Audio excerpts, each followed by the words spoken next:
So Elizabeth Warren is doing town halls a lot. And recently, whenever she's asked about it, she's been referring to Medicare for All as a choice. Let's take a look at the article, shall we? In a rhetorical shift, Elizabeth Warren emphasizes choice on healthcare. Elizabeth Warren has been using new, notable language at her town halls to describe the transition into Medicare for All, saying under her plan, it would be a voter's choice to opt in. Now, that doesn't sound a lot like Medicare for All. That sounds like a public option. If you have to opt in, that's not Medicare for All. That's not what Bernie Sanders' bill says. While the language is already a part of her transition proposal, it's a notable rhetorical shift on Warren's part after her moderate Democratic rivals, namely Mayor Pete Buttigieg, have criticized her plan that would eventually eliminate private health insurance. Basically, what this translates to is that whenever Elizabeth Warren faces backlash from other people in the race, she quivers. Whenever Elizabeth Warren faces backlash from the media, she backs down, which means that she's not as principled as you might think. For the last 2 weeks, Warren has described the transition into her Medicare for All plan as a choice for Americans to try it. Look, lady, it's not a shampoo product, okay? You can't just try it and throw it away. It works. We know it works. Universal healthcare works in every other single developed country on earth. You don't need to try it. All these countries have tried it. Trust me, it works. Okay? It works, darling. Don't worry about it. You're good to go. You're good to go, I can assure you. All you have to lose are your chains, okay? It's not that complicated. It's really not. Every time there's something that helps working class people, they make it look like it's trying to climb a mountain. No, it's not. At her town halls, Warren frequently fields questions from voters who tell her they've heard worries from friends or family about giving up their current private insurance. Oh God, yes, I'm sure that all these people are dying. They are literally dying to keep their private insurance. They're so scared that they're going to lose their co-pays and premiums and deductibles. Oh no, please don't take this away from us. Please, I want to suck private health insurance dick. Please let me suck that corporate dick. I want to give the corporations all they want. I want them to rob me and not give me anything in return. Please, Elizabeth Warren, we're begging you. After a lengthy explanation of how her plan would work, the Massachusetts senator emphasized to Anderson she believes Americans will embrace the plan once they see it in action. Yes, I'm sure they will, if they see it in action. That's what we're worried about with you, Elizabeth Warren. We don't know if we're going to see it in action. In November, Warren released her transition plan that would implement Medicare for All in 2 phases. The option would be open to any American who wants to use it, but they would have to pay for it, though costs would decline over time. Additionally, the legislation would lower the current Medicare eligibility age to 50 from 65, while also expanding the program's benefits and lowering what enrollees have to pay. When asked about her recent verbal shift during a press availability with reporters Sunday in Iowa, Warren argued she's just talking about the plan. Okay, so if you guys remember, I did a video on this when Warren released her plan. What she's going to do is roll out this plan after 3 years, when it's time for her to, guess what, seek re-election. Now, that doesn't sound a lot like someone who's really committed to enacting Medicare for All.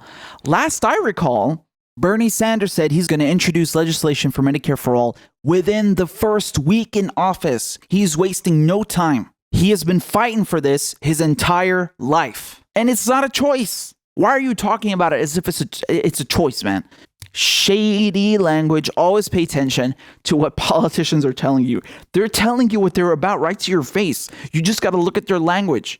Warren's rhetorical shift may be driven in part by the split within the Democratic Party over how to best handle the healthcare issue, and the uneasiness among more moderate voters about the difficulties to transitioning to a Medicare for All system. That division has been highlighted in the primary debates. In October, Warren in particular was assailed over Medicare for All and her refusal to directly state how she would pay for it. So what that translates to is that we acknowledge there is a difference in the Democratic Party between progressives and moderate centrists who want to keep the status quo. And Elizabeth Warren is shifting towards the moderates and the centrists by using such language. It says it right there. Okay? Her rhetorical shift is driven by the fact that you have a moderate wing in the Democratic Party.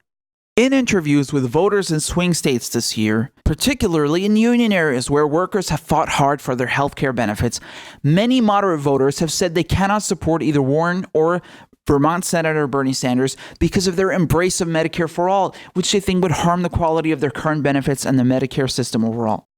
I never understood this point. They always talk about how union workers have worked so hard for their healthcare plans. Yes, we know that, but you won't need a healthcare plan if Bernie Sanders passes Medicare for all, because you get full coverage and it's cheaper. This boggles my mind. You won't need a healthcare plan under Medicare for all. Under Medicare for all, everything is covered and you don't pay any premiums and deductibles. It's gone. Oh my God. You save money under that. God, I really... There's only so many times you can explain Medicare for all before you start losing it. You know, it's I don't know why people don't want to be helped. It's unbelievable. The brainwashing by the healthcare industry is really effective, and the mainstream media. So the gist of this article, as I just said, is that Elizabeth Warren is trying to appease the centrists in the Democratic Party and centrist voters by using this language. So I don't know what that means. Can you trust someone like that? I wouldn't trust someone like that. I prefer a politician who is straight up, who doesn't have to flip-flop. She didn't support Medicare for all before. She didn't used to be a progressive. Now all of a sudden she's a progressive. And then she won't tell you how she's going to pay for Medicare for all. Then when she does tell you how she's going to pay for Medicare for all, it's a really weird regressive tax that makes no sense and is unfair to small businesses and lower income.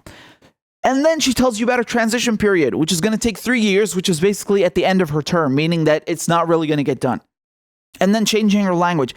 Why do you have to deal with this? You don't have to deal with this. You don't have to tolerate this nonsense. Go with the sure bet. Go with Bernie Sanders. That guy is telling you straight up what he's about. He's never changed. You know what you're getting. What you see is what you get.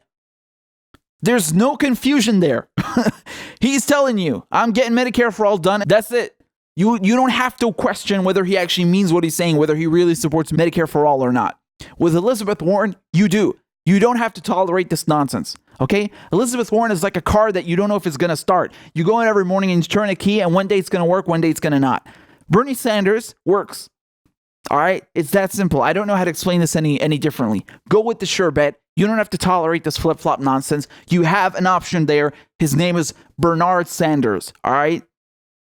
There you go.